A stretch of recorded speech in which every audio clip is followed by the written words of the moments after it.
வணக்கம். இன்றைக்கி நம்ம பார்க்க போகிற ரெசிபி என்னென்னு பார்த்தீங்கன்னா, ஒரு ஹெல்த்தியான பிரேக்ஃபாஸ்ட் ரெசிபி தான் பார்க்க போகிறோம். என்னென்னா, வரகு குதிரைவாலி வச்சு ஒரு அருமையான அடையும், அதுக்கு ரொம்ப சிம்பிளாக பண்ணக்கூடிய 2 வகையான சட்னி, கார சட்னி, ஒன்று தேங்காய் சட்னி. ஸோ இது 2 தான் வாங்க இந்த சிறுதானிய அடை எப்படி செய்யலாங்கிறத பார்க்கலாம்.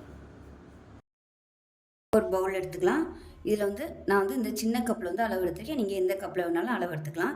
இந்த கப்பில் பார்த்திங்கன்னா 1 கப் அளவுக்கு வரகு அரிசி எடுத்திருக்கேன். இதை சேர்த்துக்கலாம். அதே கப்பில் 1 கப் அளவுக்கு குதிரைவாலி அரிசி எடுத்திருக்கேன். நான் 2மே கலந்து எடுத்திருக்கேன். நீங்கள் ஏதாவது ஒன்று சேர்க்குறதுனாலும் சேர்த்துக்கலாம். இப்போ அதே கப்பில் 3/4 கப் அளவுக்கு ப்ரௌன் ரைஸ் எடுத்திருக்கேன். இது டயாபெட்டிக் சாப்பிட்றதா இருந்தால் நீங்கள் ப்ரௌன் ரைஸ் சேர்த்துக்கோங்க. நார்மலாக சுகர் இல்லாதவங்க சாப்பிட்றீங்க அப்படின்னா சாதாரண அரிசி கூட நீங்கள் சேர்த்துக்கலாம். நான் 3/4 கப் அளவுக்கு எடுத்திருக்கேன். இதில் 1/4 கப் அளவுக்கு சாதாரண நம்ம இட்லி அரிசி சேர்க்க போகிறேன் நான். நீங்கள் நார்மலாக சாப்பிட்றவங்களா இருந்தால் இந்த 1 கப் அளவுக்கே நீங்கள் இட்லி அரிசி எடுத்துக்கோங்க. சுகர் பேஷண்ட்டாக இருந்தால் இந்த மாதிரி நீங்கள் இது ஃபுல்லாக கூட நீங்கள் ப்ரௌன் ரைஸ் எடுத்துக்கலாம். நான் 3/4 கப்பு ப்ரௌன் ரைஸும் 1/4 கப் அளவுக்கு சாதாரண அரிசியும் சேர்க்குறேன். இப்போ இதை சேர்த்துக்கலாம். 1/4 கப் அளவுக்கு பச்சரிசி சேர்த்துருக்கேன். இது எந்த அரிசி வேணாலும் நீங்கள் சேர்த்துக்கலாம். பச்சரிசி, இட்லி அரிசி எதுனாலும் சேர்த்துக்கோங்க. 1/4 கப் அளவுக்கு துவரம்பருப்பு சேர்த்துக்கலாம்.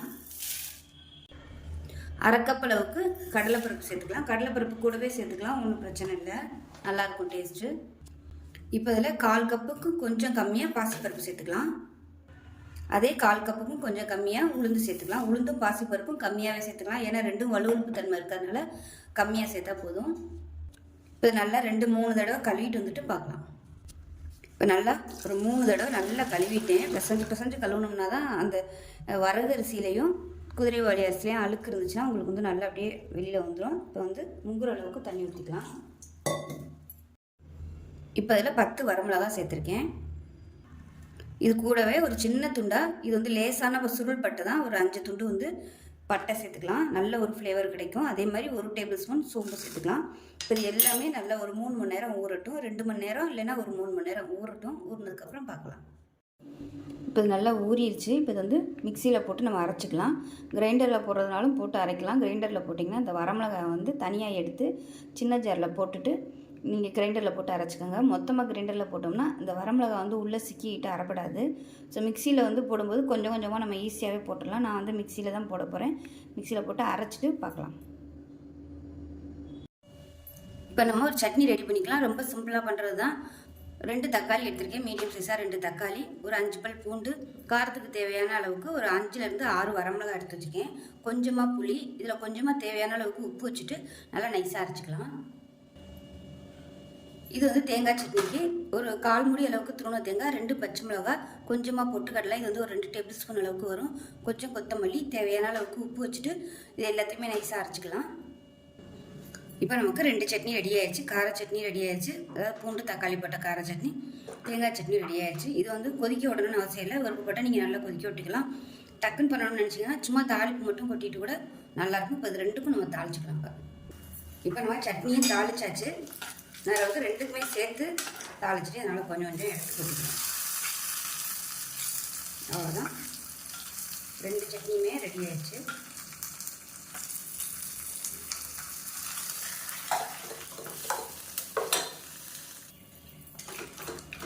இப்போ நம்ம அடை தோசை ஊற்ற ஆரம்பிச்சிடலாம்.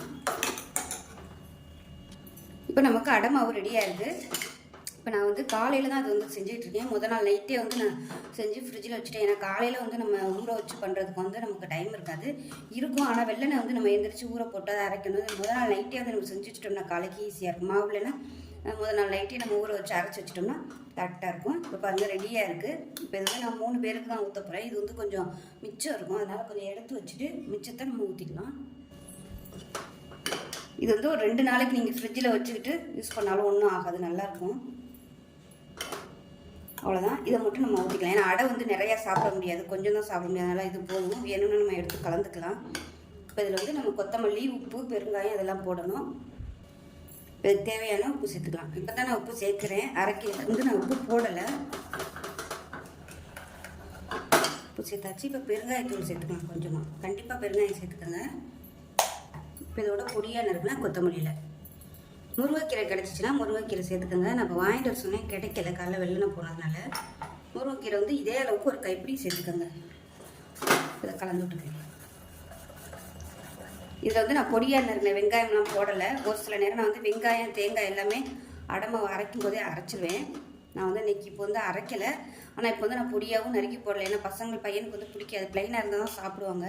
அதனால நான் வந்து போடலை. நீங்கள் விருப்பப்பட்டால் தேங்காய் வந்து நீங்கள் பல்ல நறுக்கிக்கலாம், இல்லை பொடியாக நறுக்கலாம், வெங்காயமும் சேர்த்துக்கலாம். நான் வந்து இன்றைக்கி ப்ளைனாக தான் ஊற்ற போகிறேன். எங்கள் வீட்டில் இந்த மாதிரி ப்ளைனாக ஊற்றினா தான் சாப்பிடுவாங்க. டிஸ்டர்ப் இல்லாமல் இருக்கணும் சாப்பிடையில, இல்லைன்னா சாப்பிட மாட்டாங்க. அதுக்காகவே இந்த மாதிரி நான் வந்து ப்ளைனாக ஊற்றிடுவேன். ஃப்ரிட்ஜில் வைக்க போகிறதா இருந்தால் நீங்கள் வெங்காயம் தேங்காயெலாம் வந்து அதாவது போட்டு அரைக்க வேணாம். உடனே பண்ணுறீங்கன்னா வெங்காயம் தேங்காய் எல்லாமே அரைச்சிட்டிங்கன்னா அது கூட உங்களுக்கு நல்ல டேஸ்ட் வந்து இன்னும் சூப்பராக இருக்கும். அவ்வளோதான், நமக்கு வந்து தோசை ஊற்றுறதுக்கு ரெடியாக இருக்குது. வேணும்னா இதில் கொஞ்சமாக தண்ணி ஊற்றலாம். அவ்வளோதான், 1 டேபிள் ஸ்பூன் அளவுக்கு தான் தண்ணி வச்சுருக்கேன். ரொம்பலாம் நம்ம தண்ணி ஊற்றக்கூடாது, கரெக்டாக இருக்குது. இப்போ நம்ம ஊற்ற ஆரம்பிச்சிடலாம். இப்போ கல் நல்லா காஞ்சிருச்சு, தோசையாக ஊற்றிடலாம்.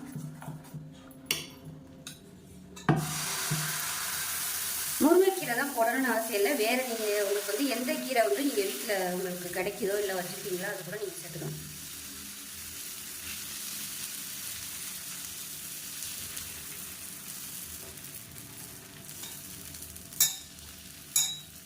அடைக்கு வந்து கொஞ்சம் நெருநெருன்னு தான் அரைப்பாங்க, அப்போ தான் நல்லாயிருக்கும் கிறிஸ்பியாக.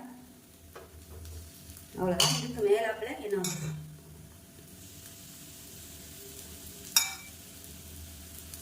அவ்வளோதான், மீடியமான ஃப்ளேமில் வேகட்டும். இப்போ அடை ஓரளவுக்கு மேலாப்பில் வெந்துருச்சு. இப்போ திரும்பி போட்டுடலாம்.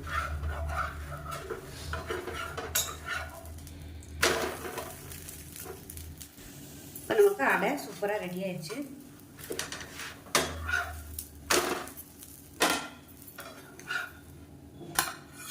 அவ்வளோதான். இப்போ இதே மாதிரியே மிச்சத்தையும் ஊற்றிக்கலாம். வந்து கொஞ்சம் கெட்டியாக வச்சுருந்தேன், இப்போ இது வந்து கொஞ்சம் தண்ணியாக வச்சுருக்கேன். தண்ணியாக வச்சிங்கன்னா நம்ம நார்மல் தோசை மாதிரியே உங்களுக்கு நல்லா மெல்லிஸாக வரும்.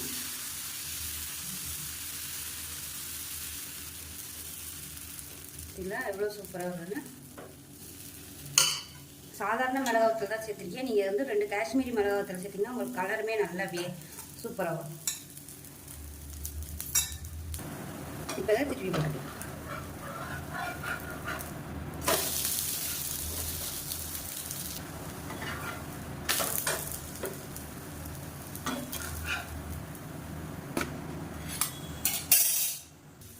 இப்போ பாருங்கள், அருமையான அடை தோசையும் 2 விதமான சட்னியும் ரொம்ப சிம்பிளாக ரெடி ஆகிடுச்சு. டேஸ்ட் பார்த்திங்கன்னா அட்டகாசமாக இருக்கும்.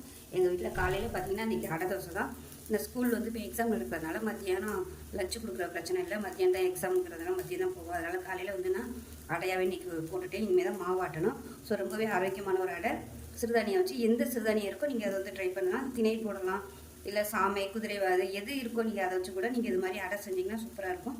பாரம்பரிய அரிசி கூட போடலாம், கவுனி அரிசி, இந்த மாதிரி பூங்கார் அரிசி இதெல்லாம் கூட நீங்கள் போடலாம். நான் எப்போவே கொஞ்சம் கொஞ்சம் போட்டு தான் ஒவ்வொரு தடவையும் ஒவ்வொரு மாதிரி போட்டு அரைப்பேன். சுகர் பேஷண்ட்டாக இருக்குங்க தாராளமாக அதை வந்து நீங்கள் காலையில் நைட்டுக்கு எடுத்துகிட்டு இருந்தீங்கன்னா நல்ல சுகர் கண்ட்ரோல் ஆகும். அவ்வளோதான். இந்த வீடியோ பிடிச்சிச்சின்னா லைக் பண்ணுங்கள், கமெண்ட் பண்ணுங்கள், சேனலை சப்ஸ்கிரைப் பண்ணுங்கள், பக்கத்தில் பெல் பட்டனையும் ப்ரெஸ் பண்ணுங்கள். நன்றி.